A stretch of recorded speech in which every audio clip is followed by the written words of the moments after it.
Bom dia! Hoje trataremos sobre o assunto de assunções de dívidas. Eu sou a professora Larissa. A assunção de dívida foi introduzida no Código de 2002. Ela nada mais é que um negócio jurídico pelo qual o devedor transfere a sua posição na relação jurídica. Um exemplo claro e na vida real para que vocês nunca mais esqueçam é quando eu compro um carro e ao decorrer do tempo eu não consigo mais pagar esse carro. No entanto, eu resolvo vender o carro e deixo claro, vendo o carro, mas para quem comprar será necessário assumir aquelas parcelas ainda não pagas. Isso é uma assunção de dívida. Um terceiro, assumir a minha dívida. Gente, o artigo 299 fala sobre isso. É necessário a leitura do artigo 299. Vamos ler. É facultado a terceiro assumir a obrigação do devedor, com o consentimento expresso do credor, ficando exonerado o devedor primitivo, salvo se aquele, ao tempo da assunção, era insolvente e o credor o ignorava. O artigo deve estar aparecendo aqui embaixo, gente. Mas mesmo assim, não esqueçam de ler o código, gente. É muito importante. Bom, as características da assunção de dívidas não são muito difíceis de identificar. Uma das principais características é a concordância do credor sobre essa situação. O credor tem que aceitar. Por exemplo, eu tenho uma dívida. Minha mãe resolve pagar essa dívida para mim, mas o credor não aceita. Então, não acontecerá assunção de dívida. O credor precisa aceitar, gente. Anotem no seu caderno. Outra característica é ter objeto lícito, possível, determinável, especial, livre. Anotaram? Anote isso aí também, gente.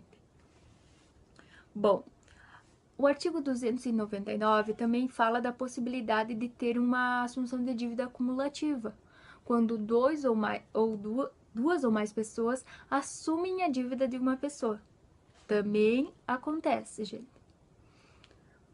O objeto da assunção de dívida pode ser presente ou futuras, salvo as que devem ser pessoalmente cumpridas pelo devedor, que não há como modificar essa situação. Bom, galera, a minha videoaula foi rapidinha. Eu espero que vocês tenham entendido, que vocês leiam o código e que vocês tenham um ótimo estudo. Até mais, gente! No próximo bloco, a minha colega Karina dará continuidade sobre... Bom dia, eu sou a professora Karina e vou falar sobre algumas das modalidades da assunção de dívidas. A assunção de dívidas e promessa de liberação do devedor. Então, a promessa de liberação do devedor é aquela na qual a pessoa se obriga perante o devedor de desonerá-lo da obrigação, efetuando as prestações em seu lugar. A semelhança é grande com a assunção de dívidas, porém, nesta modalidade, precisa ter o consentimento do credor, bem como o credor não terá o direito de exigir esta obrigação do promitente, somente do devedor. Assunção de dívidas e novação subjetiva por substituição do devedor. Então, a novação encontra-se no artigo 360 do Código Civil e ela acaba por gerar uma nova relação obrigacional, uma vez que deve ser mantida a substância da obrigação. Um fato importante é que, por ela gerar uma nova obrigação, faz com que pereçam todos os acessórios e garantias do crédito anterior. Assunção de dívidas e fiança. Em ambos os casos, é uma relação de obrigação de dívida do devedor, porém, a fiança é quando o fiador só deverá pagar caso o devedor não cumpra com um acordo. Então, temos também a assunção de dívidas por terceiro, que extinguem-se as garantias especiais dadas pelo devedor ao credor, salvo expressamente se assentir em sua manutenção, que é o artigo 300. Por fim, o fiador não é obrigado a garantir a quem ele não conhece. Assunção de dívidas e estipulação de terceiro. Então, ele cria uma nova prestação, fazendo com que o terceiro não assuma a posição do devedor por completo. Então, o meu assunto seria esse. Tenham ótimos estudos e o próximo bloco será com a minha colega Mariana. Olá, pessoal, eu sou a professora Mariana e, se dirigindo para a terceira e última parte da nossa aula de hoje, eu vou tratar com vocês sobre espécie e eficácia da assunção à dívida. Vamos começar então pelas espécies. As espécies, elas basicamente se subdividem em duas, que são elas, a expromissão e a delegação. No nosso Código Civil, o artigo 299, ele traz basicamente o que é a delegação. A redação do artigo, ele basicamente explica o que é a delegação. Então, só para ficar mais nítido um pouquinho para vocês. Tanto na expromissão quanto na delegação, nós vamos ter 3 sujeitos. O primeiro sujeito, o credor, o segundo, o devedor e uma terceira pessoa. Então, na delegação,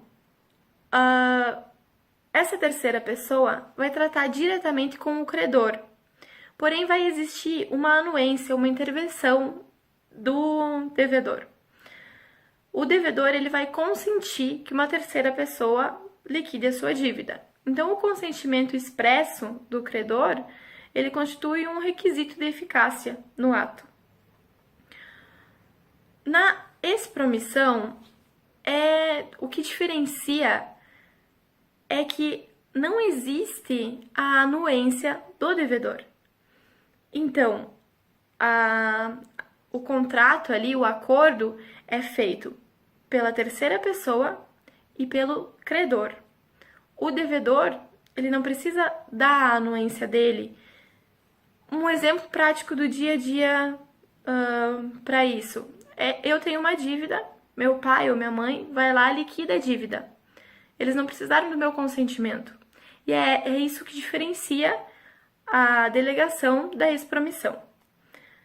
Tanto a delegação quanto a expromissão, elas podem ser liberatória ou cumulativa. O que acontece no caso delas ser liberatórias? Quando ela é liberatória, essa terceira pessoa, ele vai assumir totalmente a obrigação que o devedor tinha. Então, A, sendo a terceira pessoa, assumiu a dívida de B, o A ele passa a ter totalmente a obrigação com o devedor. Na cumulativa, ele assume parte dessa dívida. Então, ele passa a ser um devedor solidário. Um macetezinho para vocês entenderem a diferença. Liberatória, pensa que o devedor ele está liberado. Cumulativa, ele ainda está acumulado. Ele está dividindo com mais alguém.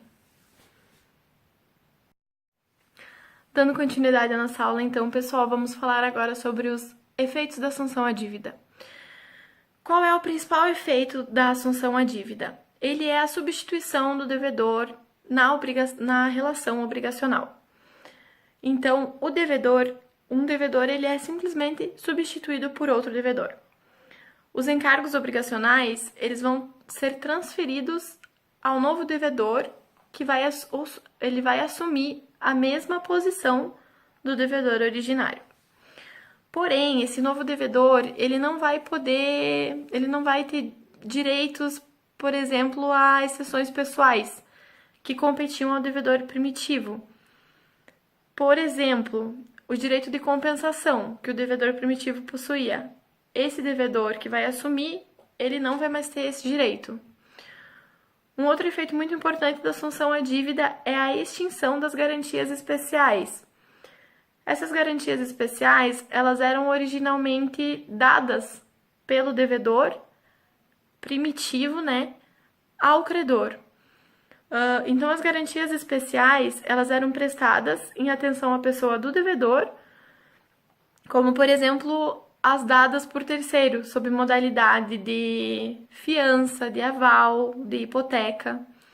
E essas modalidades, elas deixam de existir. Elas só vão subsistir se houver uma concordância expressa do devedor primitivo e dos referidos terceiros, que os terceiros é as pessoas que vão assumir a dívida, né? No entanto, as garantias reais, elas não são atingidas pela assunção, elas continuam válidas, a não ser que o credor abra mão delas expressamente. Quando é anulada a avença que estipula a substituição, vai renascer a obrigação para o devedor originário, com todas as suas garantias, salvo as prestadas por terceiro. Como a substituição do devedor ele não altera a relação obrigacional, a sua invalidação ela provoca apenas o retorno do primitivo, que ele volta, então esse primitivo ele vai voltar ao polo passivo e vai voltar a ser o devedor. Sobre o credor hipotecário. A segurança do crédito, ele reside muito mais numa garantia em si do que na pessoa do devedor. Então, se a assunção de débito por terceiro, o terceiro que adquire o imóvel, ele possibilita a garantia real, a permanência da garantia de sua garantia real, não vai fazer diferença se o credor for esse ou aquele, nos casos que o valor da hipoteca for superior ao débito. Espero que tenha ficado claro.